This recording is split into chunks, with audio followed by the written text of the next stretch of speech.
జుంటి తేనె ధారల కంటే మధురమైన వాక్యాన్ని అనుదినము విందాం, అందరికీ వినిపిద్దాం. వాడుక భాషలో పరిశుద్ధ గ్రంథ ధ్యానము. ఆదికాండము 42వ అధ్యాయం. ఈజిప్టులో ధాన్యం ఉందని యాకోబు తెలుసుకుని అతని కొడుకులతో, మీరెందుకు ఊరికే ఒకడి ముఖం ఒకడు చూసుకుంటున్నారు అన్నాడు. అతడింకా ఇలా అన్నాడు, చూడండి, ఈజిప్టులో ధాన్యం ఉందని నేను విన్నాను. కనుక మనం చావకుండా బ్రతికేలా మీరు అక్కడికి వెళ్ళి మన కోసం ధాన్యం కొనుక్కురండి. అందుచేత యోసేపు 10 మంది అన్నలు ఈజిప్టులో ధాన్యం కొనుక్కునేందుకు వెళ్ళారు. అయితే యాకోబు యోసేపు తమ్ముడైన బెన్యామీనును తన అన్నలతో పాటు పంపలేదు. అతడికి ఏదైనా కీడు జరుగుతుందేమో అనుకున్నాడు. ఇలా కనాను దేశంలో కరువు రావడం చేత ధాన్యం కొనుక్కోవడానికి వచ్చిన వాళ్లతో ఇజ్రాయేలు కొడుకులు వచ్చారు. అప్పుడు ఈజిప్టు దేశం మీద అధికారి యోసేపే. ఆ దేశ ప్రజలందరికీ ధాన్యం అమ్మేవాడు అతడే. యోసేపు అన్నలు వచ్చి ముఖాలు నేలకు వంచి అతనికి వందనం చేశారు. యోసేపు తన అన్నలను చూచి గుర్తుపట్టాడు గాని వారిని గుర్తుపట్టిన సంగతి కనుపరుచుకోకుండా వారితో కటువుగా మాట్లాడాడు. మీరెక్కడి నుండి వచ్చారు అని అడిగితే వారు కనాను దేశం నుండి వచ్చామండి, ఆహారం కొనుక్కుందామని అన్నారు. యోసేపు తన అన్నలను గుర్తుపట్టాడు గాని వారు అతన్ని గుర్తుపట్టలేదు. వారిని గురించి తనకు వచ్చిన కలలను యోసేపు జ్ఞాపకం చేసుకుని వారితో, మీరు గూఢాచారులే, ఈ దేశం గుట్టు తెలుసుకోవడానికి వచ్చారు అన్నాడు. వారు అతనితో, అలా కాదు ప్రభు, మీ దాసులైన మేము ఆహారం కొనుక్కునేందుకే వచ్చాం. మేమంతా ఒకే తండ్రి కొడుకులం, మేము నిజాయితీ పరులం, మీ దాసులైన మేమేమీ గూఢాచారులం కాదు అని బదులు చెప్పారు. అయితే అతడు వారితో, అలా కాదు, ఈ దేశం గుట్టు తెలుసుకోవడానికి వచ్చారు అన్నాడు. వారు, మీ దాసులైన మేము 12 అన్నదమ్ములం, కనాను దేశంలో ఉన్న ఒకే తండ్రి కొడుకులం. ఈ రోజున చిన్నవాడు మా నాన్నగారి దగ్గరే ఉన్నాడు, ఒకతను లేడు అన్నారు. అందుకు యోసేపు అన్నాడు, నేను ముందు చెప్పినట్టే మీరు గూఢాచారులు. మీ మాటలు నిజమని దీన్ని బట్టి తెలుస్తుంది. ఫరో జీవం మీద ఒట్టు, మీ తమ్ముడు ఇక్కడికి వస్తేనే తప్ప మీరిక్కడి నుండి వెళ్ళరు. మీ తమ్ముడిని ఇక్కడికి తీసుకురావడానికి మీరు మీలో ఒకరిని పంపాలి. అందాక మీరు ఖైదులో ఉండాలి. ఈ విధంగా మీ మాటలు పరిశోధించి మీలో సత్యం ఉందో లేదో తెలుసుకుంటాను. లేకపోతే ఫరో జీవం మీద ఒట్టు, మీరు గూఢాచారులే. అప్పుడు వారందరినీ 3 రోజులు చెరసాలలో ఉంచారు. 3వ రోజున యోసేపు వారితో, దేవుడంటే నాకు భయభక్తులున్నాయి గనుక మీరు ఇలా చేసి ప్రాణాలు దక్కించుకోండి.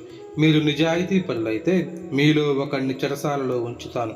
మిగతా వారు మీ ఇంటి వారు కరువు నివారణ కోసం ధాన్యం తీసుకువెళ్ళి మీ తమ్ముడిని నా దగ్గరకు తీసుకురావాలి. ఈ విధంగా మీ మాటలు నిజమని రుజువవుతాయి. అప్పుడు మీ ప్రాణాలకు ముప్పు ఉండదు అన్నాడు. వారు అలా చేయబోనుకున్నారు. అప్పుడు వారు ఒకడితో ఒకడు, మనం యోసేపు విషయంలో అపరాధులమే. అతడు మనల్ని బ్రతిమాలినప్పుడు అతడి మనోవేదన చూచి కూడా మనం లక్ష్య పెట్టలేదు, అందుకనే మనకి ఈ బాధ అన్నారు. అందుకు రూబేను, ఆ అబ్బాయి పట్ల అపరాధం చేయకూడదని నేను మీతో చెప్పినా మీరు వినలేదు కదా, కనుక ఇప్పుడు అతని చావును బట్టి తగిన శాస్తి జరుగుతుంది అన్నాడు. తాము చెప్పినది యోసేపుకు అర్థమైందని వారికి తెలియదు, ఎందుకంటే యోసేపు అను ఒక అనువాదకుడిని ఉపయోగించుకున్నాడు. అతడు వారి దగ్గర నుండి అవతలికి వెళ్ళి కన్నీళ్లు విడిచాడు. వారి దగ్గరకు మళ్ళీ వచ్చి మాట్లాడి వారి మధ్యలో నుండి షిమ్యోనును పట్టుకొని వారి కళ్ళెదుటే అతన్ని బంధించాడు. అప్పుడు యోసేపు వారి గోను సంచులలో ధాన్యం నింపివేసి ఎవరి డబ్బు వారి సంచిలో తిరిగి ఉంచి ప్రయాణానికి భోజన పదార్థాలను వారికి ఇవ్వాలని తన పనివాళ్లకు ఆజ్ఞాపించాడు. వారు తమ ధాన్యం తమ గాడిదల మీద ఎక్కించుకొని అక్కడి నుండి తరలి వెళ్ళారు. తరువాత వాళ్ళలో ఒకతను తాము దిగిన సత్రంలో తన గాడిదకు మేత పెడదామని తన సంచి విప్పితే తన డబ్బు కానవచ్చింది. అది అతని సంచిలో పైన ఉంది. అతడు తన అన్నదమ్ములతో, నా డబ్బు మళ్ళీ తిరిగి వచ్చింది, ఇదిగో అది నా సంచిలో ఉంది అన్నాడు. వారు గుండెలు ఆగిపోయినట్లయింది. ఒకరి వైపు ఒకరు భయంతో చూచుకుంటూ, ఇదేమిటి, దేవుడు మనకి ఇలా చేశాడు అని చెప్పుకున్నారు. వారు కనాను దేశానికి తమ తండ్రి దగ్గరికి చేరుకున్నప్పుడు తమకు సంభవించినదంతా అతనికి తెలుపుతూ ఇలా అన్నారు, మేము ఈ దేశాన్ని చూచే గూఢాచారులమని ఆ దేశానికి అధిపతిగా ఉన్నవాడు అనుకుని మాతో కటువుగా మాట్లాడాడు.